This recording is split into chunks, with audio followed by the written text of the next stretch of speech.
Well, that's quite a statement, and it brings up two things.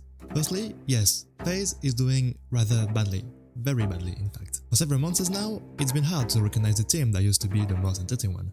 And don't get me wrong, Rap's departure and Ellie's arrival haven't helped, for sure.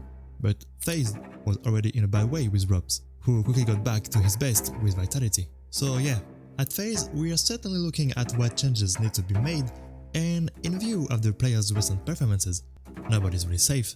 I'm not here to take shots at the players. They've got enough pressure on their shoulders and they themselves know they are not performing as they should. But I'm intrigued by the second part. Who could recruit Broky? And on this one, he might be right.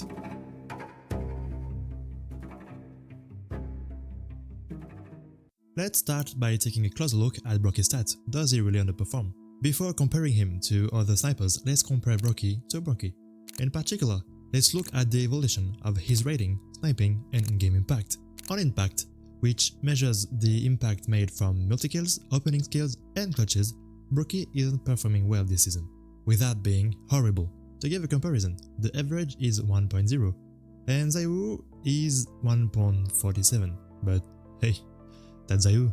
His sniping stat is pretty regular, nothing special to say about that. Let's now take a look at the rating. I remind you that the aim of the rating is to measure a player's overall performance by having an average score of 5.0. His rating has dropped quite a bit though, staying just above average at 1.03. So all in all, the stats confirm that Broky has had a difficult start to the year with Faze. All his stats are down. But Counter-Strike is a team game, and if your team doesn't perform well, it's hard to perform well individually. Of course, each player has an impact on the collective performance, but in reality, the two are intertwined. So Broky is below his standards. Okay, but how does he fare against the other snipers? Here are their ratings for the year 2025, except for Hades, who has just joined G2 and has yet to play against any of the top 20 teams in 2025. On this stat, we can see that some players stand out. Zayu, Monezi, or Shiro are well above the others. If we take the average, we find 1.13, but this is partly inflated by Zayu's crazy rating. If we look at the median, it's 1.09. In all cases, Broky is below with 1.03. So yeah, overall, his performance compared to the other snipers is below. We can go a little bit further and compare other stats. Well, we are not really going to consider the stats of the three monsters that are Zayu, Monezi, and Shiro anymore because they are in a league of their own. On impact, Broky is below the others, and that's the same trend for all other stats, except for DPR, which stands for death per round. Just trolling here. So to sum up, yes, Broky's stats are below par, but he's no slouch either. We are talking about the upper roles of the team. So maybe it's interesting to compare the sniping statistics. The sniping stats reflect how often a player plays with snipers. And no doubt about it, Broky has the role of an upper. Unbelievable, right? Well, let's take a look at the different sniper stats. First of all, in terms of kill per rounds, Broky is almost average. Almost 50% of his kills are sniper kills, and again, it's similar to the others. He's above the average in the rounds with sniper kills percentage category, and his stats are similar in the sniper multi-kills rounds and sniper opening kills per round categories as the others. Once again, what can we conclude from this? Yes, despite Faze setbacks, Broky is still tier 1 sniper. But now, does he have what it takes to play in a contender team? Well, that depends on your definition of a contender team.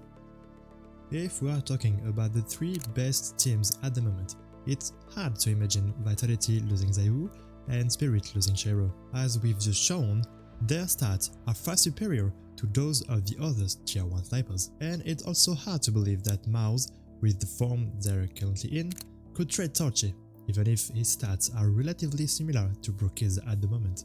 And we can also exclude Falcons with the recent arrival of Monezi. So, what are the possibilities? Well, I think Na'Vi is the most serious one, if Na'Vi still fits in the contender team definition. Indeed, Na'Vi has also been in a bad way since the beginning of the year, and wonderful stats are close to those of Broky. Then, of course, there are the stats, but there's more to consider. The relationship, the style of play, and on these last points, Broky and Wonderful are almost polar opposites. Broky in-game is very aggressive and flashy, in the same vein as Kenny S, whereas Wonderful is more conservative and passive, as the Vice. So, if this particular trade happens, no one can predict whether it will work or not. So, can he still play in a tier 1 team? Absolutely. And if Rops was able to bounce back with such a fashion after changing rosters, why can't Broky do the same? And why can't Broky get back to his best?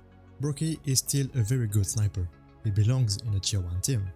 The other option not considered here is for him to stay with Faze, but if things don't improve for Faze, his options would be limited indeed. Broky has been with Faze since September 2019, and perhaps it's time for him to move on.